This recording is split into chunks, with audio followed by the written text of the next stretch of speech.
Hello friends, मैं हूं doctor Utpal. आज 21 मार्च को वर्ल्ड डाउन सिंड्रोम डे के नाम से सेलिब्रेट किया जाता है।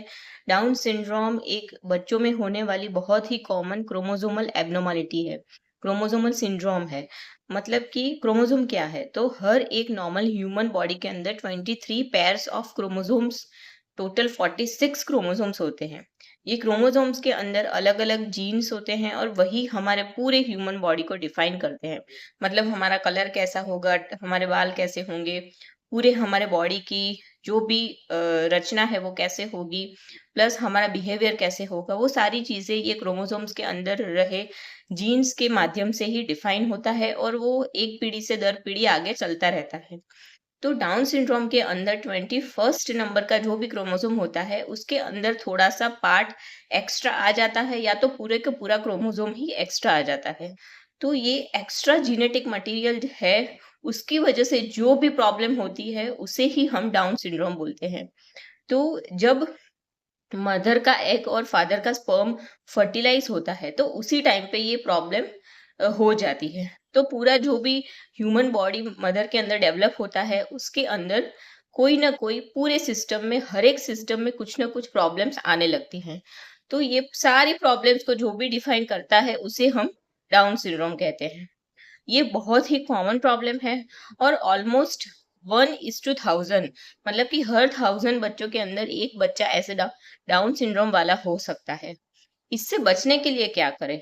मोस्ट ऑफ द टाइम अगर मदर की एज ज्यादा होती है, मोस्टली 35 ईयर्स और ज्यादा से ज्यादा 40 ईयर्स के ऊपर डाउन सिंड्रोम होने के चांसेस बहुत ज्यादा बढ़ जाते हैं। प्लस अगर पहला बच्चा डाउन सिंड्रोम है तो ऐसे केसेस में भी सेकंड बच्चा डाउन सिंड्रोम होने के चांसेस बढ़ जाते हैं। इससे बचने के लिए क्या कर सकते हैं? 9 महीने के दौरान अलग अलग टाइम पे अलग अलग ब्लड टेस्ट और सोनोग्राफी करके डाउन सिंड्रोम को आइडेंटिफाई किया जा सकता है। सबसे पहले 3rd मंथ पे एंटी स्कैन होता है, जो एक सोनोग्राफी है जो आपको जरूर करानी चाहिए। और याद रखिए कि बहुत ही स्पेशलिस्ट रेडियोलॉजिस्ट हो उन्हीं के पास आपको ये सोनोग्राफी करानी चाहिए। तो उससे हमें पता चलता है कि डाउन सिंड्रोम का रिस्क है या नहीं है। दूसरा टेस्ट है ब्लड टेस्ट, और वो भी 3 मंथ्स के आसपास होता है। उसमें 2 टाइप्स के होते हैं, एक होता है ड्यूअल मार्कर्स और दूसरा होता है एनआईपीटी। ड्यूअल मार्कर्स के अंदर हम मिनिमम एक ब्लड, मतलब मदर का ब्लड लेते हैं दोनों ही ब्लड टेस्ट में, जैसे हम दूसरे ब्लड टेस्ट करते हैं उसी तरह। और उसके अंदर से फीटल डीएनए को एक्सट्रैक्ट करके हम उसकी जांच करते हैं। ड्यूअल मार्कर्स के अंदर 2 हॉर्मोन्स देखे जाते हैं और उसके लेवल से हमें पता चलता है कि डाउन सिंड्रोम का रिस्क है या नहीं। ये टेस्ट थोड़ा सा मतलब लो कॉस्ट में हो जाता है, 1500 से 2000 के बीच में। और दूसरा है एनआईपीटी, नॉन इन्वेजिव प्रीनेटल टेस्टिंग, जिसके अंदर हम फिटल डीएनए एक्सट्रैक्ट करके उसके क्रोमोसोम्स की जांच करते हैं। ये बहुत अच्छा है, ऑलमोस्ट 99% एक्यूरेसी से हमें पता चल जाता है, पर ये थोड़ा सा कॉस्टली है, 10 से 15,000 के बीच में होता है। तो दोनों में से कोई भी एक टेस्ट आपको जरूर कराना चाहिए। उसके बाद होता है 5th मंथ पे एनोमली स्कैन।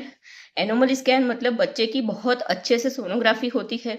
हर एक ऑर्गन को सोनोग्राफी में हम चेक करते हैं। इससे भी हमें पता चल जाता है कि डाउन सिंड्रोम के फीचर्स बच्चे में है या नहीं। तो प्लीज अगर आप प्रेग्नेंट हैं या तो आपके आसपास कोई भी लेडी प्रेग्नेंट है तो उसको ये सलाह जरूर देनी चाहिए कि वो ये टेस्ट जरूर कराएं। क्योंकि एक बार 5th मंथ क्रॉस हो जाता है बाद में, या तो फिर बर्थ के बाद बच्चा डाउन सिंड्रोम अगर निकलता है तो हमें उससे बहुत दिक्कत आती है। इस बीमारी को हम कभी भी ठीक नहीं कर सकते, क्योंकि बच्चा सारे मतलब जितने भी सिस्टम्स है उसके अंदर कोई ना कोई प्रॉब्लम होती है। डेवलपमेंटली डिले होता है, आंखों के अंदर प्रॉब्लम, सुनने की शक्ति में प्रॉब्लम, फिर फिजिकल फीचर्स अलग होते हैं, गैस्ट्रो इंटेस्टाइनल सिस्टम में प्रॉब्लम होती है, किडनी में प्रॉब्लम होती है, मतलब मल्टीपल डिफेक्ट्स होती है, हार्ट प्रॉब्लम होती है। तो इसका कोई इलाज नहीं है। तो बेस्ट यही है कि आप बिफोर मतलब जब भी प्रेगनेंसी चल रही है, बिफोर डिलीवरी हम इसकी जांच करें, और अगर बच्चा डाउन सिंड्रोम है तो हम उसका अबॉर्शन करा सकते हैं। Thank you.